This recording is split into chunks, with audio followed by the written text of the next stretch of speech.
Hello, everybody.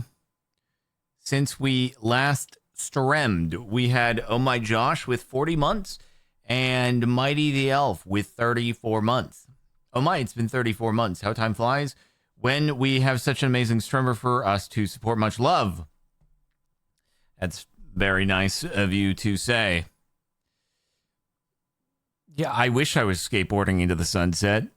I wanted to stream earlier, except then I was like, hey, the construction workers, what they were doing with laying a new layer of concrete, it made a bit like it got kind of under the sliding door and it made a bit of a mess. And I'm like, oh, it'd be an easier way to clean this mess. Let me just slide the doors so they're out of the way. Well, the doors won't slide because they concreted the doors into place. So I'm like, well, okay, it's still like slightly soft. So I just had to push extremely hard. And then Kara helped with because it's like three sliding panes. The one over here doesn't move, but these two do, and this one's fixed in place. So like I managed to get the first one unstuck, and then after that, I had to get Kara's help to get the second one because I had to brace against something, and yeah, so got it like moved, and I'm looking at the tracks. And I'm like, cool. So they just put the layer of concrete on the tracks. Epic. So I had to spend about an hour cleaning that up before it solidified. Gaming Overloaded, thank you for the 19 months at tier 2. Pretty swig. Hey, Jardoon, hope your weekend is going well. It's weird, man, because they were actually, like, when they started the work back in June, the first team of workers that were overdoing everything, they were really good. Everything was moving quickly. They were here every day. And then after they got done, it was another team came to start doing like the next steps in the process, and they were a little bit slower, and there was a little bit of sloppiness that happened a little bit more. And then after they finished, now it's like slow as frick. It's new people coming over every single time, and it's not making progress. I'm just like, oh. So anyway, wow, there's a hype train. A hype train happened after two things. Two things in the chat, and the people are hype training.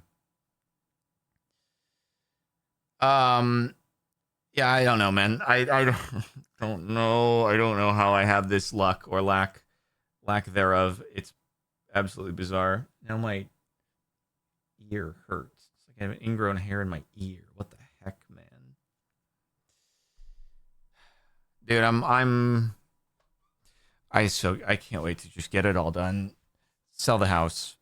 Never, ever own a house again. I'm going to sell the house. I'm going to sell the cars. I'm going to own nothing, and I'm going to be happy. I'm so sick and tired of owning things, and it just, God.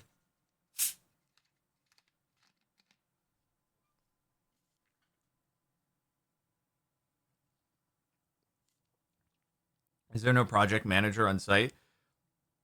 I mean, I'm kind of the project manager, I feel like. I just don't, like, look, it's not a completely unique experience to me. It's just that I am very vigilant, and I monitor. Obviously, yes. Somebody would have caught the doors being concreted shut in any situation. But, so that's an outlier. However, like, I have a friend who's been going through building a house, and they are like a year and a half beyond schedule. God knows how many hundreds of thousands of dollars over budget. And I'm just like, if you're not there all day, every day, monitoring everything yourself, and he's pretty vigilant about stuff, so he probably catches a lot more than most people would. But dude, like, I'm sure this sort of stuff happens all the time, and there's just sloppy stuff, and they will try to hide it. It's just a mess, you know?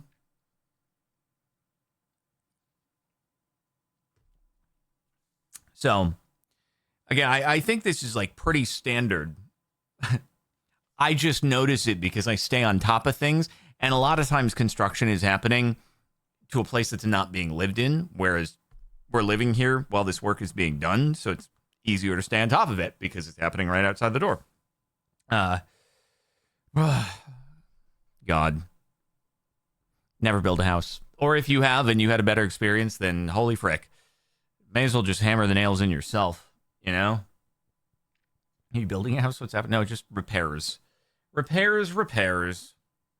I'm gonna get the house into incredibly good condition, only to then sell it to the next person for a loss.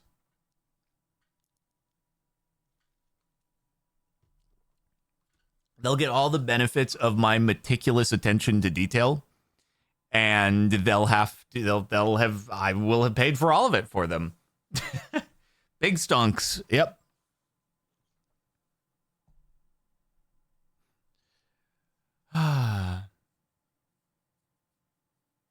Just keep living there. Honestly, it's just too much risk, I think, at this point. I'm just like, oh, okay. What if there's another fire? What if there's a big earthquake and it collapses everything?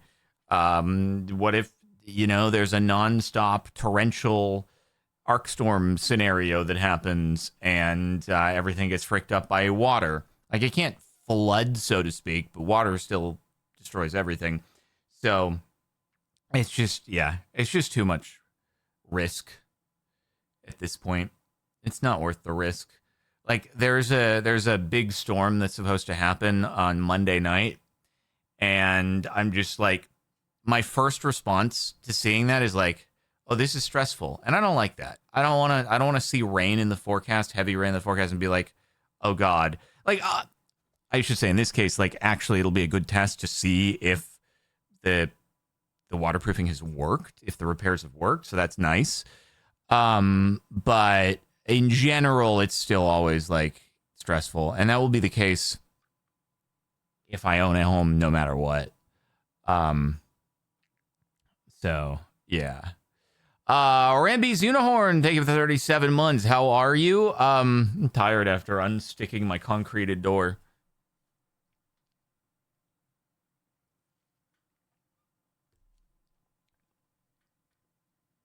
Moving again?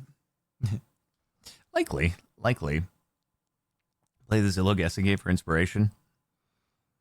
I mean, it'll be fully unappetizing, the prospect of owning any of the homes listed on Zillow.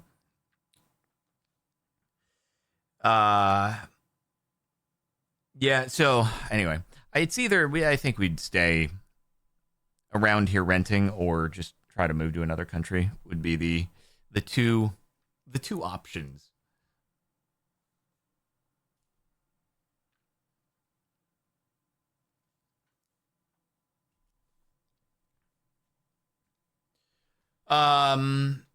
Anyway, alrighty, let's do some of this and then we will get into a bunkage. Okie dokie, we won't have as much time, but we will do our best. Hello, everybody, and welcome back to Mildly Interesting. This freaking, like, ad for this movie on the side just keeps capturing my attention with the freaking devil face.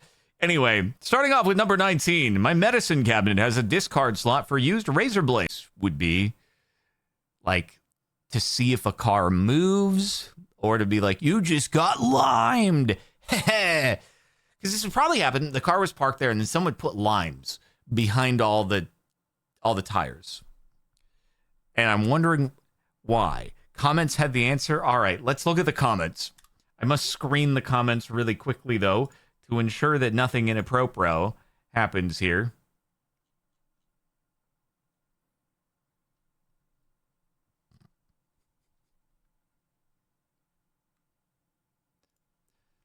I would just like to give an honorable mention. I hate people who can't park within the limes. That's pretty good. But also, hold on.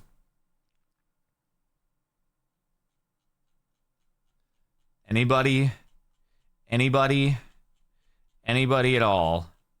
Anybody at all?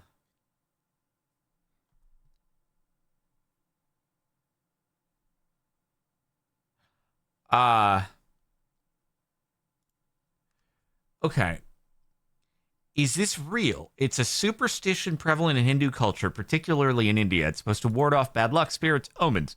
Usually done when you buy a new car or for certain festive occasions. In this case, it was likely for Ayuda Puja, which was celebrated on the 1st of October. The word Ayuda, unlike help in chemotherapy, that's radiotherapy. Is there no radiation at all in chemotherapy? Am I a freaking idiot who's always had a huge misconception?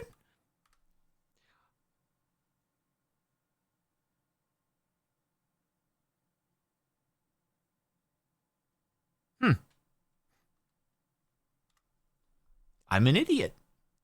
Well, no, I know chemo is like a drip. I know. I just thought that what they were dripping into you had a like radioactive element to it.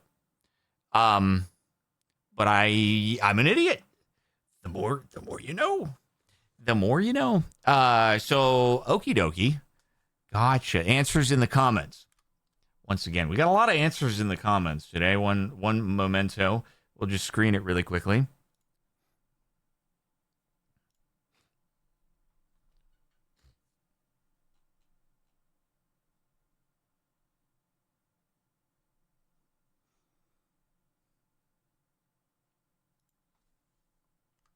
Okay, my husband had cancer, and is going through chemo. Oh, and is going through chemo. His poo and pee is toxic for 48 hours after the chemo stops. He has to flush twice, keep the lid down, and if possible, be the only one using the bathroom during this time.